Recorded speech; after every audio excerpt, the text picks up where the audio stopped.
Bonjour à vous tous, aujourd'hui on se retrouve encore une fois pour une nouvelle critique. Aujourd'hui on va parler d'un film français que je n'attendais pas du tout, La Revanche des crevettes pailletées.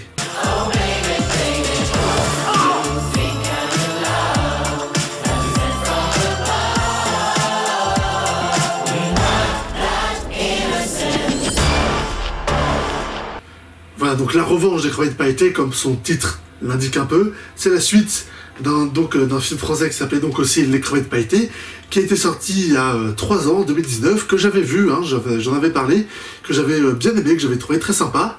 Après je l'ai pas revu depuis le temps, je l'ai pas passé à la télé, je l'ai pas pris en DVD, donc je l'ai pas revu. Faudrait que je revoie aussi du coup.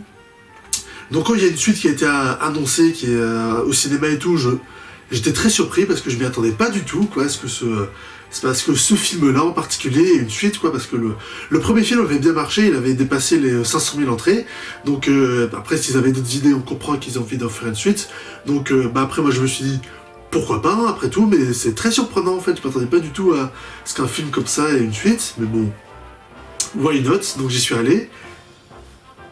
Et c'était vraiment super cool, quoi, c'était vraiment super bien. Je vais être un peu assez dithyrambique dans cette vidéo, parce que je m'y attendais vraiment pas, en fait. En fait, je pense que c'est ça aussi un peu le truc, c'est que quand je suis souvent dans mes critiques un peu dithyrambiques envers des films, c'est souvent des films que je n'attendais pas, en fait, où j'attendais rien en particulier, genre au début de l'année aussi, Scream ou La Proie du Nombre, c'est des films que j'attendais pas particulièrement, voir par exemple Scream, et donc quand le film s'est révélé vraiment très bon, comme j'étais très surpris de la qualité, j'ai encore plus aimé le film, quoi, parce que j'étais surpris. Là aussi c'était pareil, La Revanche des crevettes pailletées, j'attendais pas grand chose, je me disais juste ouais pourquoi pas, ça peut être sympa, et au final comme le film était vraiment super sympa et très bien fait, ça m'a encore plus surpris, quoi, et donc j'aime encore plus le film. Donc là dans ce film, l'équipe des crevettes accompagnée d'un nouveau membre qui s'appelle Selim, qui ne sait pas du tout dans quoi il se rend, c'est un peu ça aussi l'humour. Le groupe se rend donc pour une nouvelle fois au Gay Games qui se déroule à Tokyo, sauf que pour aller à Tokyo, eh bien, leur avion, parce qu'ils doivent faire un transit, un changement, atterrit en Russie. Et en Russie, pays de l'homophobie, tout ça, ils vont tomber sur des groupes de Russes complètement fous qui chassent des homosexuels et vont se retrouver entraînés et capturés par la police et enfermés dans carrément un camp de...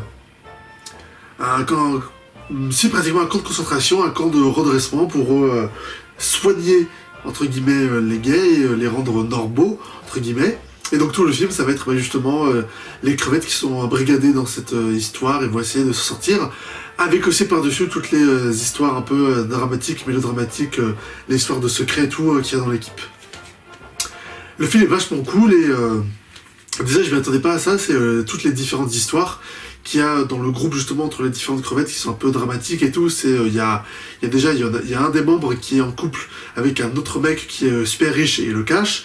Il y a 2 membres des crevettes qui sont ensemble et qui sont en couple mais qui le disent pas parce que c'est une des règles de leur groupe en fait, c'est que il n'y a pas de couple entre eux, quoi, parce que sinon ça fait des problèmes et tout. Donc il y en a 2 qui malgré tout sont en couple mais veulent pas le dire, et il y en a un des 2 qui en a marre de le dire, et il y en a un autre, on découvre qu'il est en fait pas homosexuel mais hétérosexuel et qui donc le cache à ses amis et veut pas le dire. Et il y a aussi le personnage de Selim qui est donc a été accompagné, enfin le prof, vous savez, du premier film, l'entraîneur des crevettes, il avait parti chercher Selim comme nouveau membre parce qu'il pensait qu'il était gay et parce qu'il pensait donc qu'il pourrait donc affirmer vraiment sa vraie nature en partant avec le groupe, mais ne lui a pas le dit et lui en faisant croire tout un tas de trucs et tout en ne le disant pas en fait. Donc ça va créer plein d'imbroglios et plein d'histoires dramatiques aussi, parce que le personnage de Selim, bon évidemment c'est un personnage arabe qui vient des banlieues et qui justement a pas envie, a peur d'affirmer son homosexualité, quoi, sa différence, se pose plein de questions autour de ça. Et donc il y a voilà, toutes ces histoires dramatiques, tous ces secrets, tout cachés de couple et tout dans l'équipe, ça fait très film français et tout, ces différentes histoires de couple et tout. Mais là, ça marche en fait, c'était pas chiant contrairement à des films dramatiques français. Là, ça marche en fait. Ça marche, mais en fait déjà, ça m'a beaucoup étonné aussi, je trouve ça attachant aussi. Mais ça marche aussi, je pense, pour plusieurs raisons. Déjà parce que c'est sincère en fait. C'est pas fait juste pour faire du drame, c'est vraiment sincère en fait. Déjà, je vous l'ai dit, il y a dans le groupe, il y en a 2 qui sont en couple et il y en a un mais il le cache, et il y en a un qui veut le dire aux autres, quoi, qui veut vraiment assumer, bah oui, bon, c'est bon, on est en couple, faut le dire, et bah on voit que c'est pas trop mélodramatisé, quoi, c'est juste en fait simple, quoi, c'est juste le mec qui en fait pas des caisses, il est juste, en fait, il est juste saoulé, quoi, il est juste agacé de se cacher avec son amoureux, et donc il dit, oh oui, c'est bon, il faudrait qu'on le dise et tout, et il est juste un peu saoulé, quoi, agacé, pas énervé et tout, aller faire des grands discours, s'énerver, non, c'est... Bon, ça c'est aussi dû à sa personnalité, mais il est juste un peu saoulé, agacé, quoi, et ça marche, quoi, simplement, c'est tout simple, mais on le voit aussi dans l'écriture des scènes et tout, dans le jeu des acteurs, que, en fait, c'est juste sincère, quoi, ils sont sincères dans cette histoire qu'ils voulaient raconter, c'est pas... sur-dramatisé, sur-théâtralisé pour faire un truc ultra dramatique et profond, enfin, avec une sensation de profondeur pour faire croire que c'est profond, mais en fait pas du tout. Non, là c'est vraiment, pour le coup profond, oui, mais ça marche vraiment très bien parce que c'est sincère en fait, tout simplement. Pareil, t'as aussi un des personnages de Crevette qui a... Parce que oui, dans le premier film, il y a un des membres de l'équipe qui est décédé, et donc il y a un de ses amis proches qui, dans ce film, est encore très marqué par la mort de son ami, il a du mal à l'oublier et tout, donc il a parfois beaucoup de flashs où il voit son ami justement du premier film, qui le voit, qui est là et tout, et qui donc essaye de faire son œil, quoi, de passer à autre chose, et c'est ultra, et ce genre de truc, c'était déjà fait dans plein de films, c'est ultra déjà vu, et dans le film aussi c'est ultra simple, mais ça marche. Je sais pas pourquoi, mais ça marche, c'est prenant, quoi. Bon, c'est parce que les relations entre les personnages sont vraiment prenantes, quoi. Parce que dans le premier film, je m'en souviens, on voit que justement l'équipe était soudée, ils voulaient vraiment participer au concours, ils voulaient vraiment s'amuser et tout, et la mort de leurs camarades, ils s'y attendaient pas du tout, ça les a vraiment marqués. Et donc le personnage, qui lui est vraiment encore dedans, on le voit que ça le marque, quoi. Et en fait c'est ça, c'est juste fait de manière simple, quoi. C'est le personnage, ça le marque, quoi, par ça, et juste, il voit son ami qui le regarde et tout, et il est juste marqué, quoi. Et vraiment, t'es pris dans le truc, quoi, tu y crois, quoi. C'est tout simple. Bon, c'est peut-être aussi du fait parce que je m'y attendais pas, en fait. Je m'attendais pas à grand chose en fait de ce film, quoi. J'y allais un peu à l'aveugle, donc voir simplement des histoires simples comme ça, mais touchantes, prenantes, ça me touche encore plus, quoi, parce que je m'y attendais pas du tout, quoi. Et oui, vraiment c'est émouvant, quoi, alors que c'est tout simple, mais ça marche vraiment, quoi, c'est fou, quoi. C'est des histoires simples comme ça, mais qui vraiment... des histoires dramatiques comme ça, de deuil et tout, qui sont simples, mais qui marchent vraiment, quoi. Je reviens pas que des histoires aussi simples comme ça, vraiment ça m'a eu, quoi, et vraiment j'ai été touché par ça, quoi. En fait je pensais ça le truc, il faut faire simple en fait. C'est pas besoin de faire des trucs ultra dramatiques et tout, de surdramatiser avec le personnage qui se regarde dans la glace, ou qui se passe de l'eau sur le visage, ou qui est sur la douche. Non, c'est juste le personnage, son ami est mort, il le voit parfois et tout, parce qu'il pense à lui, et il l'endeuille pour ça, il pense encore à lui, et il est marqué par ça, quoi. Et c'est tout, c'est tout con, c'est simple, et c'est prenant, quoi, c'est vraiment prenant, je m'y attendais pas du tout, et ça, le film m'a eu, quoi, tout simplement. Avec des histoires dramatiques comme ça, simples, mais qui marchent vraiment, le film m'a eu. Et donc oui, comme ça, tous les trucs au niveau de l'écriture, ça marche vraiment très bien, et justement, c'est des histoires assez dramatiques qui remettent en question, mais les personnages et tout, mais c'est fait de manière simple, et c'est pas juste pour faire du dramatique, faire du drame, quoi, c'est vraiment pour... aussi un peu, mais c'est vraiment aussi pour faire avancer les personnages, pour développer leur histoire, et donc du coup, comme aussi c'est un groupe qui est assez soudé, qui s'entend bien, ça marche très bien. Et il y a aussi tout le personnage justement de Fred, qui est transgenre, donc qui est devenu une femme, je crois, dans le film, et il y a justement tous les autres personnages autour un peu, qui ont encore un peu du mal avec ça, qui continuent à l'appeler... à l'appeler il, quoi, comme un homme, et donc du coup on voit le personnage qui est dérangé par ça, qui voudrait vraiment être une femme, quoi, être elle-même. Donc ça aussi c'est simple, mais ça marche, quoi. C'est peut-être aussi du fait que que si ça marche autant, c'est aussi du fait que si ça marche autant, c'est parce que c'est des homosexuels, quoi. Parce que d'habitude, tout ce genre d'histoire ultra mélodramatique, où justement t'as genre des histoires de couple avec un homme et une femme, mais on se rend compte que l'homme est homosexuel, quoi, donc ça crée du drame. Vraiment, toutes ces histoires de couple caché et tout, d'habitude, c'est tout le temps avec des hétérosexuels, quoi. C'est tout le temps un homme, une femme, c'est des histoires dramatiques avec des couples hétérosexuels normaux, quoi. Et donc là, comme c'est des histoires simples, mais cette fois-ci avec des homosexuels, oui, rien que ça change, quoi.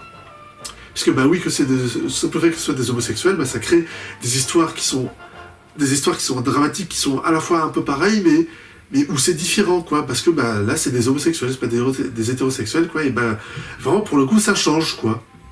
Ça montre vraiment une vision différente des hétérosexuels et aussi de ces histoires-là, et ça crée aussi une nouvelle vision des nouvelles histoires, quoi. C'est pour ça aussi, je pense que ça marche autant, c'est parce que pour une fois, c'est toutes ces histoires dramatiques qu'on a d'habitude dans les films français. Au lieu de faire ça simplement avec un couple homme-femme hétérosexuel qu'on a déjà vu 1000 fois, là tu fais avec des homosexuels, oui, pour une fois ça change, quoi. Et je pense aussi c'est pour ça que ça m'a autant marqué, j'ai autant apprécié ces histoires, quoi. Là où c'était pas où ça faisait pas redondant justement avec par rapport à d'autres histoires dramatiques qu'on avait pu voir dans d'autres films. Voilà, donc au niveau des histoires dramatiques et tout, c'est simple mais très efficace, l'écriture marche très bien. Et ce qui marche aussi très bien, ce qui m'a beaucoup marqué dans le film aussi, c'est que le film, il est aussi vachement plus fort que le précédent, quoi, puisque là, les personnages se retrouvent en Russie, qui est, oui, un des pays qui est encore, notamment au niveau du gouvernement, a des lois très homophobes, quoi. Et donc, t'as des homosexuels qui arrivent dans un pays comme ça, ils tombent justement sur des mecs complètement allumés qui vont chasser des gays pour les frapper, et ils tombent vraiment dans ce camp de concentration, on veut leur laver le cerveau pour les faire, pour qu'ils arrêtent entre guillemets d'être homosexuels et soient normaux entre guillemets. Donc du coup ça fait un film qui a il y a des vrais enjeux, quoi, ça fait des trucs qui sont aussi vachement plus forts, quoi. Rien que pour le personnage de Selim, justement, c'est le personnage qui lui, comme il est dans ce milieu justement de la banlieue où il faut être très viril et tout, et on n'accepte pas beaucoup l'homosexualité, lui c'est un mec qui est effectivement homosexuel, mais se cache et veut se devenir normal entre guillemets, et veut à cause de son milieu, quoi. Et c'est pas justement dédramatiser et tout, c'est juste c'est le personnage qui veut être comme tout le monde, qui veut pas être jugé, critiqué et tout. Et donc dans le camp d'enlacement, il y a une scène où il accepte volontairement de suivre le programme entre guillemets et pour se soigner. Et déjà ça en fait un personnage vachement intéressant, et ça rend le film aussi vachement plus fort, quoi, parce que ça aussi, ce genre de dilemme, on l'a pas vu dans beaucoup d'autres films, quoi. Là c'est vraiment intéressant avec ce personnage qui est homosexuel mais qui veut plus être brimé ou être jugé parce qu'il est dans un milieu difficile, et donc ça aussi c'est intéressant dans le film, quoi. Et ça aussi c'est très fort parce que ça marche bien, l'émotion, la force marche très bien. Il y a toute une scène où justement ils sont tous dans un endroit avec une femme justement genre évangéliste qui commence à faire leur discours et tout, oui, on est là pour vous soigner par la grâce de Dieu et tout. Et donc rien que ça, les confronter à ça, vraiment un gros truc, ça rend le film vachement plus fort, quoi. Il y a des échanges entre les deux où ils confrontent leurs idées et tout, où il y a Selim qui veut, justement lui est beaucoup plus perturbé et veut rejoindre.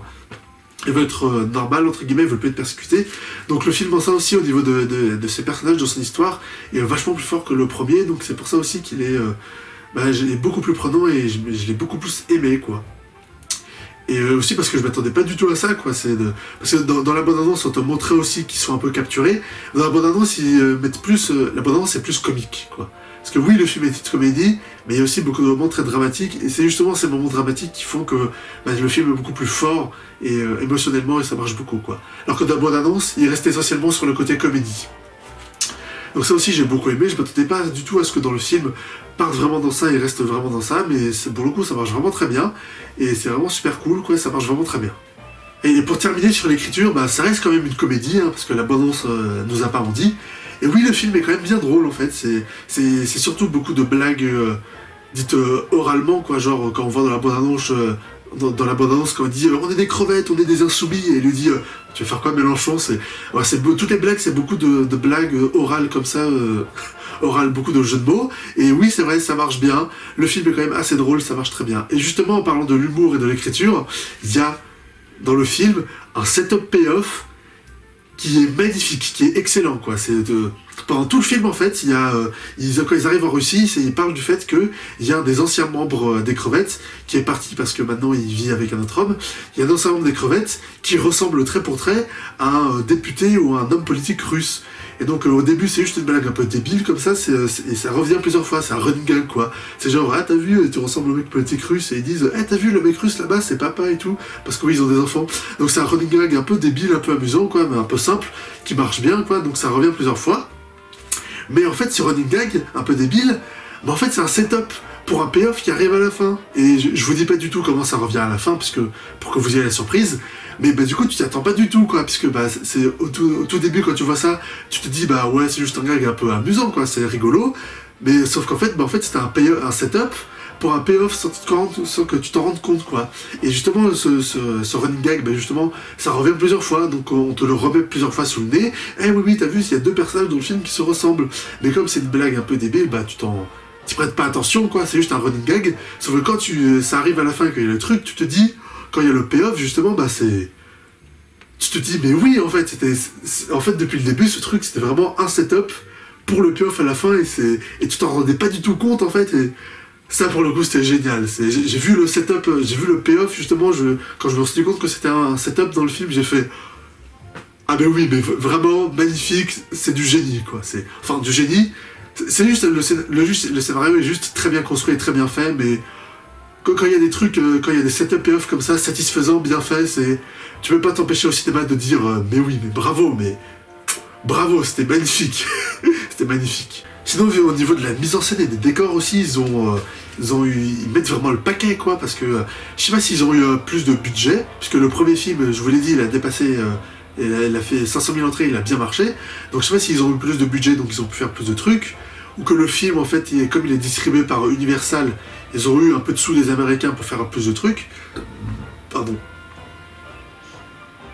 Mais parce que le film, quand même, il a de la gueule, quoi. Ou simplement, bah, parce que les mecs, ils avaient un budget, sauf que au lieu simplement de dépenser le budget pour faire des trucs normaux dans des villas, dans des maisons, bah, là, ils ont vraiment dépensé le budget pour faire des gros trucs, quoi. Parce que là, bah, le film se déroule en Russie, ils sont vraiment allés en Russie, quoi, et le film montre vraiment des trucs super cool, quoi. Et il y a un moment, justement, où ils vont dans une boîte de nuit, un club underground, justement, pour les homosexuels, ou pour les LGBTQQ+, en tout cas, et la boîte est vraiment super bien, super cool, c'est un très beau décor, ça rend vraiment très bien, quoi. Pareil, toute la scène où ils vont dans le camp de concentration, de redressement, bah, c'est un grand décor et tout, il y a beaucoup de scènes dedans, donc ça rend vraiment très bien. Pareil, il y a toute une scène où ils sont sur un lac gelé, et où il y a une personne qui tombe dans le lac gelé, et ça marche vraiment très bien, quoi. Ils sont vraiment allés sur un lac gelé, et il y a vraiment des plans sous l'eau, où on voit justement un des personnages qui est sous l'eau avec la glace au-dessus, donc ils l'ont vraiment fait, quoi. Je sais pas si c'est des effets spéciaux ou des décors, ou je sais pas comment ils ont fait, mais en tout cas ils l'ont vraiment fait, quoi. Ils ont vraiment fait un truc comme ça. Pareil aussi à la fin, où il y a la grosse scène de fin où ils sont sur un aéroport, oui, un aérodrome, avec un jet et tout dans la neige, et ça aussi ils l'ont vraiment fait. Ils sont vraiment partis tourner en Russie dans des grands décors, donc on se dit là, ouais, quand même, des trucs comme ça dans des films français, on n'en voit pas beaucoup quand même, hein. Plus comédies françaises comme ça qui présentent vraiment des gros trucs, où c'est pas juste les comédies françaises habituelles, où c'est genre, où on va louer un château ou une grande villa pour faire plein de gags et tout pendant 1h30. Non, là, c'est qu'on a dans 80% des comédies françaises. Non, là, ils ont vraiment fait des gros trucs, et ça rend bien à l'image, quoi, c'est vraiment cool. Ouais, vraiment super cool ce film, je m'y attendais pas du tout, quoi. Pour le coup, je m'attendais pas du tout à avoir une suite, à ce qu'il y ait un 2. Mais pour le coup, là, maintenant que j'ai vu le 2, je me dis, faites un 3, quoi. Et ils ont réussi à avoir une bonne idée, des bons développements pour les personnages, une bonne histoire. Avec la mise en scène du film aussi est très bien, il y a quelques passages et tout qui marchent vraiment bien. Il y a plein de moments comme ça qui marchent vraiment bien, ils ont eu plein d'idées pour faire une suite, pour faire un 2, et le 2 marche vraiment très bien, donc là, à ce compte-là, quoi, bah, après la qualité qu'a eu ce film, bah, je me dis, bah, oui, pourquoi pas un 3, quoi. Faites-en aussi un 3, pourquoi pas, ça pourrait être vraiment cool. En tout cas, moi, j'irai voir le 3 si. Voilà, grosse surprise, très très surpris de la qualité du film, que j'ai vraiment beaucoup apprécié. Je vous recommande chaudement d'aller le voir, c'était vraiment très très cool, j'ai vraiment adoré. Voilà, merci d'avoir regardé cette vidéo jusqu'au bout. N'hésitez pas à mettre dans les commentaires ce que vous en avez pensé du film. Likez la vidéo si ça vous a plu et partagez-la sur les réseaux sociaux. Et abonnez-vous pour ne pas manquer mes prochaines vidéos. Salut!